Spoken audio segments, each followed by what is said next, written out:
नमस्कार बच्चों। अ, आज हम लोग जैसा आप टॉपिक देख पा रहे हैं कि गुप्त वंश को जानने के गुप्त वंश का जो इतिहास है उसको जानने के जो ऐतिहासिक स्रोत हैं उनके बारे में हम लोग स्टडी करेंगे। व्हिच मीन्स कि हम लोग जो जो भी हिस्टोरिकल सोर्सेज हैं हमारे पास अवेलेबल हैं टू नो अबाउट Gupta empire, we are gonna discuss in this lecture. Gupta वंश को जानने से पहले उसका एक बार बैकग्राउंड देख लेते हैं कि जब मौर्य एम्पायर का डिसइंटीग्रेशन हो गया, उसके बाद में जब उसका विघटन हो गया और छोटे-छोटे राजवंश जो कि बहुत लंबे समय तक राज नहीं कर पाए, भारत के अलग-अलग क्षेत्रों में जाकर के उन्होंने रूल किया और एक बड़े एम्पायर को डेवलप करने में असफल रहे, चाहे वो शुंग हो, चाहे वो कुषाण हो, चाहे वो अ, दूसरे पहलव्स हों या फिर शक हो, ये सब लोग इन सब लोगों ने भारत के पर्टिकुलर छोटे-छोटे एरियाज़ में रूल किया, लेकिन कोई बड़ा एम्पायर वो डेवलप नहीं कर पाए। इसी के कारण कई जो इतिहासकार हैं इस टाइम पीरियड को फ्रॉम 200 बीसी टू 300 एडी का जो टाइम पीरियड है, it has been characterized as the age of disintegration of concept of empire, क्योंकि इसमें we do not find any empire. लेकिन जैसे ही जब 4th सेंचुरी आती है, यहाँ पर आते-आते वापस से एम्पायर की इन जो जो संभावनाएँ हैं, एक बार फिर से जो एम्पायर का इमर्जेंस होना शुरू होता है अंडर द लीडरशिप ऑफ गुप्ताज़। और ये जो गुप्त वंश था, गुप्त राजा थे, इन्होंने मिल कर के इन्होंने जो भी जो क्षेत्र अलग-अलग राजाओं के अधीन थे, उनको एक तरीके से कॉन्फिस्केट किया उनको और उन एरियाज़ को जीत लिया, उनको अपने सबऑर्डिनेशन में लेकर आ गए और और वो इस तरीके से उन्होंने इस पूरे जो वापस से एक बार फिर जो अभियान चंद्रगुप्त मौर्य ने अपने टाइम पीरियड में चलाया था कि विश्व कैसे पूरे सब कॉन्टिनेंट को एक कर दिया जाए under the one leadership of dynasty, वही इसमें भी करने का प्रयास किया गया इस गुप्त काल में भी। इसीलिए यहाँ पे अ, हमको गुप्त वंश हमें गुप्त एम्पायर के बारे में जानकारी मिलती है और इसीलिए कई इतिहासकारों ने गुप्त वंश के लिए ऐसे एपिथेट्स यूज किए हैं जैसे imperial Guptas, the classical as of Guptas, इस तरीके के जो इस तरीके के जो एपिथेट्स हैं उन्होंने यूज किए हैं। जैसे आरसी मजूमदार हैं, वो ये कहते हैं कि जो गुप्त एम्पायर था उसने एक बार फिर से पूरे देश को, पूरी जो जो पूरे नॉर्दर्न इंडिया को स्पेशली, उसने वहां पर यूनिटी, पीस, प्रॉस्पेरिटी ये सब एक बार फिर से लेकर आ गए। तो जो इतिहासकार हैं वो गुप्त वंश को एक एम्पायर के रूप में डिनोट कर रहे हैं। ठीक है, और इसी के लिए इसके लिए गोल्डन, इंपीरियल, क्लासिकल इस तरीके के जो एपिथेट्स हैं वो भी यूज हो रहे हैं। ठीक है, और गुप्त वंश के साथ में ही एक और अचीवमेंट ये है कि जैसे ही वंश स्थापित होता है, जो भारत के जो नॉर्दर्न पार्ट है वहां जहाँ पे फॉरेन रूलर्स रूल कर रहे थे, सो कॉल्ड फॉरेन रूलर्स, इनको मलिच भी कह रहे थे, शक हैं, कुषाण हैं, ये जो लोग रूल कर रहे थे, कुषाण तो खत्म हो गए थे बाद में, कनिष्क के बाद में, लेकिन जो शक थे जो रूल कर रहे थे वो उन सबका जो क्षेत्र है वो फाइनली गुप्त राजाओं ने अपने अधिकार में ले लिया था। हम जानते हैं कि समुद्रगुप्त ने दिग्विजय की नीति अपनाई थी, चक्रवर्ती सम्राट बनने का उसका भी एक सपना था और उसने दिग्विजय की नीति अपनाई थी और हमें उसके जो प्रयाग प्रशस्ति अभिलेख है उससे हमें इसकी बहुत सारी जानकारी मिलती है कि उसने किस तरीके से पूरे देश को जीतने का सपना देखा था और कहीं अपने सपने में काफी हद तक सफल भी रहा था। तो अब देखते हैं कि गुप्त वंश के बारे में, क्योंकि गुप्त वंश एक बहुत ही प्रोमिनेंट वंश है, तो हम देखते हैं कि उसके बारे में जानने के कौन-कौन से स्रोत हैं। सबसे पहले तो विशाख दत्त का देवी चंद्रगुप्तम नाटक से हमको एक ऐसे राजा के बारे में पता चलता है जिसका कि हमको ज्यादातर उल्लेख इंस्क्रिप्शंस में, अभिलेखों में नहीं मिलता है। वो है राजा रामगुप्त। रामगुप्त की जानकारी हमको नहीं मिलती है, और इससे हमको रामगुप्त और चंद्रगुप्त द्वितीय के बारे में बहुत इंपॉर्टेंट इंफॉर्मेशन मिलती है। इसी तरीके से शूद्र का मृच्छकटिकम एवं वात्स्यायन के काम सूत्र से भी गुप्त शासन व्यवस्था और वहाँ के नगर जीवन की जानकारी हमको मिलती है। एक और बड़ी इम्पोर्टेंट बात वो ये है कि चंद्रगुप्त सेकंड के टाइम में फाहियान जो चाइनीज ट्रैवलर था, उसने वो यहाँ आया और उसने एक ट्रैवलॉग लिखा, और उस ट्रैवलॉग से हमें बहुत सारी जानकारी मिलती है, और साथ साथ में गुप्त काल में जो बौद्ध धर्म की स्थिति है उसके ऊपर भी बहुत ज्यादा प्रकाश पड़ता है। इसके अलावा जो 7th सेंचुरी में ह्वेनसांग, दो वो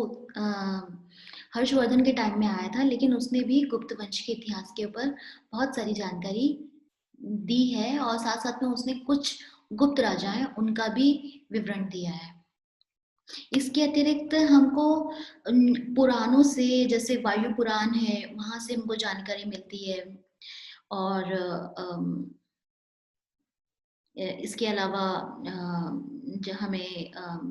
मत्स्य पुराण है, भगवत पुराण है, इन सब से हमको जानकारियां मिलती हैं जिसमें। और इसके अलावा एक और इम्पोर्टेंट चीज है, वो ये है कि इस टाइम में बहुत सारे ऐसे ड्रामेटिस्ट हुए थे और ऐसे लिटरेरी फिगर्स थे जिन्होंने कि बहुत अच्छा काम किया, जिसमें कि प्रोमिनेंट नेम है कालिदास का, जो कि संस्कृत ड्रामेटिस्ट था और पोएट भी था। इसने बहुत सारे राइटिंग्स लिखे हैं, अभिज्ञान शकुंतलम, मालविका अग्निमित्रम, और रघुवंशम, विक्रमोर्वशीय, इससे बहुत सारे जो लिखे हैं उसने। इसी तरीके का कामंदक ने नीति सार लिखा है, उससे भी हमको एक ये जो नीति सार है वो भी एक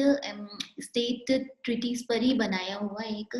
ग्रंथ है, और इससे हमको कैसे स्टेट फंक्शन करता था उसकी जानकारी मिलती है। और ये कुछ इम्पोर्टेंट सोर्सेस थे। इसके अलावा हमें बहुत सारे अभिलेख मिले हैं, इंस्क्रिप्शंस मिले हैं, इन जिनसे हमें पता चलता है कि जो वहाँ के जो राजा थे उनके क्या विचार हैं, वो किस तरीके के शासनादेश दिया करते थे, इन सब की हमको जानकारी मिलती है। सबसे इम्पोर्टेंट तो समुद्रगुप्त का मैंने प्रयाग स्तंभ लेख उसका पहले ही मैंने जिक्र किया था, और ये एक इम्पोर्टेंट प्रशस्ति है जिसको कि जिसके बारे जिससे हमें अशोक जो समुद्रगुप्त है उनके राज्याभिषेक की, और उसने किस तरीके से एक मिलिट्री एक्सपेंशन की पॉलिसी को अपनाया, दिग्विजय की नीति को अपनाया, उसका व्यक्तित्व किस तरीके का था, इन सब की जानकारी हमको